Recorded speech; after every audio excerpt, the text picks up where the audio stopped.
এটা হচ্ছে কলেজের অভ্যন্তরে যে ল অ্যান্ড অর্ডার সেটা কিন্তু বারে বারে ব্রেক হচ্ছে। নতুন জিবি আসার পর থেকে এটা কন্টিনিউয়াসলি ঘটে চলেছে। বিভিন্ন প্রান্ত থেকে ছাত্র, কিছু টিচার, নন টিচিং স্টাফ সব মিলিয়ে একটা থ্রেট কালচারের পরিণত হয়েছে। গতকালের যে ঘটনা, আমাদের একটি সোশ্যালের ব্যাপার নিয়ে, আমি জানি না, সোশ্যালের ব্যাপার নিয়ে একটা গ্যাদারিং হয়েছে আমি চলে যাওয়ার পর।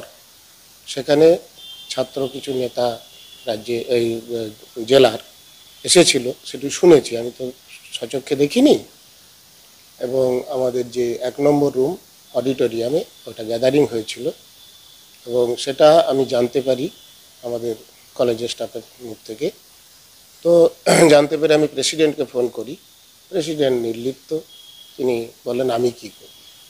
তখন আমি ডিএমকে ফোন করি। ডিএম যথাযথভাবে বললেন আমি ব্যবস্থা নিচ্ছি, দেখছি।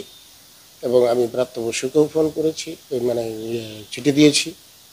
আমি আমাদের মাননীয় মুখ্যমন্ত্রীকেও জানিয়েছি বিষয়টা। তো কলেজের অভ্যন্তরে ক্রমশ একটা আতঙ্কের পরিবেশ সৃষ্টি হয়েছে। টিচাররা 71 জন টিচার সই করে আমাকে একটা ডেপুটেশন গতকালই দিয়েছে। তো সেই ডেপুটেশনটা হচ্ছে ওনারা আটার হিউমিলিয়েশনে পড়েছে। কারণ তারা দেখুন যে তারা বলছে যে একটা গ্রস ডেট্রিমেন্টাল সেফটি এবং সিকিউরিটি অফ টিচার অনুভব করছে, সেফটি এবং সিকিউরিটি চাইছে আমার কাছ থেকে। তারা আটারলি হিউমিলিয়েশন হচ্ছে আউটসাইডার এবং কিছু আনএবিলিটি স্টুডেন্ট দ্বারা। অ্যাপ্রোপ্রিয়েট মেজার নিতে বলছে আমাকে। এবং টিচার্স কাউন্সিল পরবর্তীকালে যেটা জানিয়েছে যে যদি এটার কোনো সমাধান না হয় তারা তাদের যে ফার্দার নেসেসারি মেজার তারা নেবে, অর্থাৎ তারা আন্দোলনেও যেতে পারে, তারা অবস্থানে যেতে পারে, সেটা তাদের ব্যাপার। ছাত্রছাত্রীরা সবসময় তাদেরকে একটা আতঙ্কের মধ্যে রেখেছে। এবং আনওয়ান্টেডভাবে কিছু আউটসাইডার্স, কিছু আনরুলি স্টুডেন্ট এবং ছাত্র নেতা এবং তার সাথে 2-1 জন টিচার, নন টিচিং স্টাফ আছে, তার ছবিও আছে। সেই ছবিও আমি পেয়েছি। আমি ডিএমকে বিষয়টা জানিয়েছি। এবং এটা বরাবরের নতুন জিবি আসার পর থেকেই 22 সালের থেকেই এটা কিন্তু থ্রেট কালচারে পরিণত হয়েছে। আমি অত্যন্ত আতঙ্কিত। এবং আমি চাই যে মাননীয় মুখ্যমন্ত্রী প্রত্যেকটি কলেজ এবং ইনস্টিটিউশনে একটা শান্তির পরিবেশ বজায় রাখতে চাইছেন, এবং তার সাথে আমি একাত্ম বলে মনে করি। এবং সেই জায়গায় দাঁড়িয়ে আমি এই থ্রেট কালচার যাতে না থাকে বা কলেজের ল অ্যান্ড অর্ডার যাতে ব্রেক না হয়, সেজন্য আমি চেষ্টা করছি। বিভিন্ন জায়গায় নোটিশও দিয়েছি, কিন্তু তারা শুনছে না। এবং সেটা আমি হায়ার এডুকেশন থেকেও আমি ইনস্ট্রাকশন পেয়েছি। তারা বলেছেন হ্যাঁ আপনি সঠিকভাবেই আছেন এবং কলেজের ল অ্যান্ড অর্ডারকে মেনটেন করতেই হবে। নীতিগতভাবে আমি কলেজের ল অ্যান্ড অর্ডার মেনটেন করতে চাই। তাতে যদি আমাকে সরে যেতে হয়, সরিয়ে দেওয়ার প্রক্রিয়া একটা শুরু হয়েছে, সেই সরে যেতে হলেও আমার সেখানে তো বলার কিছু নেই। যদি আমাকে সরিয়ে দেয়, সরিয়ে দেবে, সেটা তার প্রসেস তৈরি হয়ে গেছে। আমাকে হয়তো সাসপেন্ড করতে পারে। তো সেরকম একটা পরিস্থিতিরও তৈরি হয়েছে। আমি সকোজ নোটিশ অলরেডি পেয়েছি। তো সেখানে তো আমার করার কিছু নেই। কিন্তু যতদিন আমি এই চেয়ারে আছি, আমি কিন্তু ল অ্যান্ড অর্ডারকে মেনটেন করতে চাই কলেজের স্বার্থে এবং টিচারদের স্বার্থে, সকল স্টাফের স্বার্থে এবং সোসাইটির স্বার্থে। আতঙ্ক হয়তো কিছু আনরুলি স্টুডেন্ট এবং আউটসাইডার ঢুকছে, এবং তার সাথে ছাত্র নেতাও আছে। এবং ছাত্রনেতা যারা আছে, নামটা এই মুহূর্তে বলছি না, কেননা আপনারা সকলেই জানেন যে ছাত্রনেতা জেলার যারা আছে তারা আসছে, তারা সোশ্যালের ব্যাপারে নিজেরাই কথা বলছে।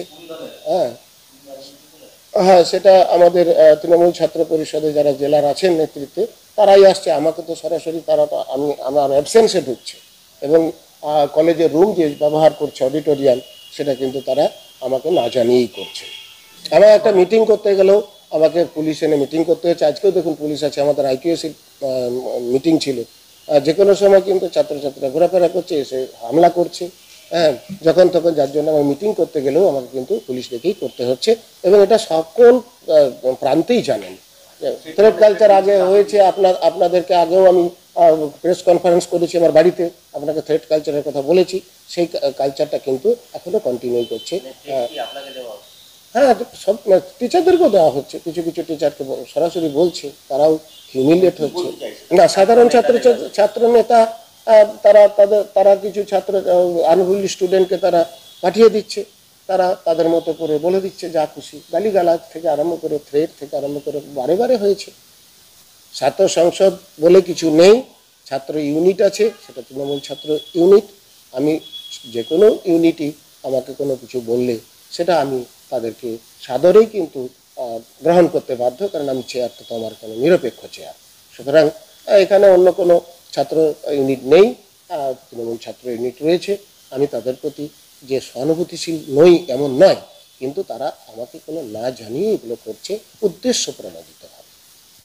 আমরা ডাইরেক্ট রাজ্যের এডুকেশন মিনিস্টার এবং সর্বোপরি আমাদের চিফ মিনিস্টার মাননীয় মমতা ব্যানার্জির দৃষ্টি আকর্ষণ করার চেষ্টা করছি। আমাদের কলেজে বহুদিন ধরেই একটা আনরেস্ট সিচুয়েশান চলছে, এটা ডে বাই ডে অ্যাগ্রাভেটেড হচ্ছে।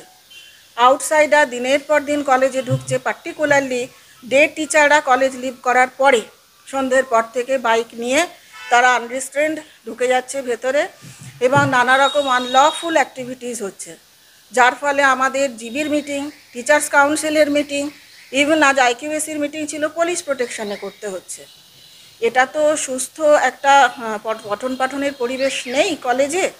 এটা কেন হবে? এর মধ্যে আমরা আবার যেটুকু অ্যাপ্রিহেন্ড করছি যে hour principal is very soon going to B suspended. Already তাকে শোকজ নোটিশ ধরানো হয়েছে, তিনি তার মতন অ্যান্সার দেবেন। কিন্তু আমরা যে অ্যাপ্রিহেন্ড করছি এই পার্মানেন্ট প্রিন্সিপালকে যদি সাসপেন্ড করা হয় তাহলে এই সিচুয়েশান আরও ডিটোরিয়েট করবে আমাদের কলেজে। আমাদের স্টুডেন্টরা আসতে ভয় পাবে, আমরা টিচাররা প্রতি মুহূর্তে একটা আতঙ্কের মধ্যে আছি যে আবার কোনো একটা বিচ্ছিরি সিচুয়েশান ডেভেলপ করলো, প্রিন্সিপালকে হেকল হ্যারাস করা হলো ইত্যাদি। এই অবস্থায় আমরা কলেজ ম্যানেজমেন্ট ইনক্লুডিং প্রিন্সিপাল আমরা আজকে একটা স্মারকলিপি জমা দিয়েছি প্রিন্সিপালকে যে আমাদের এই পরিবেশ ফিরিয়ে আনতে হবে অ্যাট এনি কস্ট। সুস্থ পরিবেশ কলেজের, যেটা আমাদের সকলের কাম্য, সেটা ফিরিয়ে আনতে হবে এবং তাকেই আমরা জমা দিয়েছি। আমাদের হাতে আর কি আছে, আমরা কত দূর যেতে পারি, তাই না? আমাদের আইনের বৈধতার মধ্যে থেকে যতদূর আমরা এগোতে পারি আমরা প্রাণপণ সমস্ত টিচার্স কাউন্সিল সেই চেষ্টাই করছি। আপনাদের মাধ্যমেও আমরা রাজ্যবাসী এবং মুখ্যমন্ত্রী, মাননীয় মুখ্যমন্ত্রীর কাছে এবং আমাদের এডুকেশন মিনিস্টারের কাছে আমরা তার দৃষ্টি আকর্ষণ করছি যে তারা প্লিজ ইন্টারফেয়ার করুন, কলেজের এই আনরেস্ট সিচুয়েশান যেন ইমিডিয়েটলি স্টপড হয়। প্রিন্সিপাল আমাদের প্রথম আমাদের চাহিদা হচ্ছে আমাদের একজন স্থায়ী প্রিন্সিপাল এবং যিনি ফিনান্সিয়ালি অনেস্ট হবেন, এটা আমাদের বেসিক নেসেসিটি। এবং তাকে অ্যাসিস্ট করার জন্য আমাদের কলেজের মাথায় এক অত্যন্ত এফিশিয়েন্ট গভর্নিং বডি, তাদের একটা সদর্থক ভূমিকা যেন থাকে। আমাদের এই আনরেস্ট সিচুয়েশান যদি পারসিস্ট করে তাহলে কিন্তু আগামী দিনে খুব তাড়াতাড়ি আমরা কিন্তু আমাদের আরও জোরালো আন্দোলনে যেতে বাধ্য হব। বহিরাগতরা আসছে, তাদের তো আমরা চিনি না। আছে কিছু আমাদের ইন্টারনাল টিচারের নিশ্চয়ই মদত আছে, তাদের মদতেই আছে তারা, তারা সেটা আমরা বিভিন্ন জায়গায় তার নাম করে আমরা জানিয়েওছি। এটা কেন হবে? 2 বছর ধরে সমস্যা ক্রমশ ঘনীভূত হয়ে আজকে এই সিচুয়েশানে এসছে এবং আমাদের মনে হচ্ছে প্রিন্সিপালকে যে সাসপেন্ড করার চেষ্টা, এটা একটা পরিকল্পিত চেষ্টা, এর বীজ অনেক দিন আগেই বপন করা হয়েছে। আমাদের যেটা প্রাইম কনসার্ন সেটা হচ্ছে আমাদের সেফটি সিকিউরিটি, আমাদের ছাত্রছাত্রীদের সেফটি সিকিউরিটি এবং আমাদের সেলফ রেসপেক্ট। আমরা যেন শান্তিতে সম্মান নিয়ে এখানে একটা সুস্থ পঠন পাঠনের পরিবেশ, আমাদের সেফটি সিকিউরিটি পরিবেশটা ফিরিয়ে দেওয়া হোক এবং কলেজের অলরাউন্ড ডেভেলপমেন্ট অবশ্যই করা হোক। যাকেই আমরা বলতে যাচ্ছি তারাই বলছে যে আমাদের কিছু করার নেই, আমাদের যে higher authority governing body principal বলছেন আমি নিরুপায়, গভর্নিং বডি বলছে আমাদের কিছু করার নেই, তাহলে আমরা কোথায় যাব? হ্যাঁ, কিছু কিছু টিচারকে অবশ্যই থ্রেট করা হচ্ছে। তারা বহিরাগত, তারা কলেজের স্টুডেন্ট নয়, হয়তো কিছু পাস আউট স্টুডেন্ট, আর কিছু হয়তো আদৌ স্টুডেন্টই নয়। ছাত্র নেতা বলতে কি বলবো, তৃণমূল ছাত্র পরিষদ যারা বর্তমানে করছে, তারা তো এখনও কলেজের যারা রেজিস্টার্ড স্টুডেন্ট তারা আমাদেরই ছাত্র, তারা বিভিন্ন ডিপার্টমেন্টে আছে, তাদের সাথে আমাদের ডাইরেক্ট কোনো রকম কিছু হয় না। এবার প্রিন্সিপাল তার মতন বলেছেন, কিন্তু বহিরাগত যে ঢুকছে, এবং আমি নিজে দেখেছি সকাল 11টায় আসছি, একেবারে আনরেস্ট্রেন্ড বাইক নিয়ে একেবারে বেরিয়ে চলে গেল, তোয়াক্কা করি না, সকালবেলায় 10:30 11টায় কী করে ঢোকে। এবং তারা ঢুকছে, তার নাম্বার বার উঠেও এসেছে বিভিন্ন জায়গায়। হ্যাঁ, এখন তাকে আমি চিনিও না, কোনো দিন তার সাথে একটা কথাও বলিনি, কিন্তু তারা ঢুকছে। They are not at all student of our college.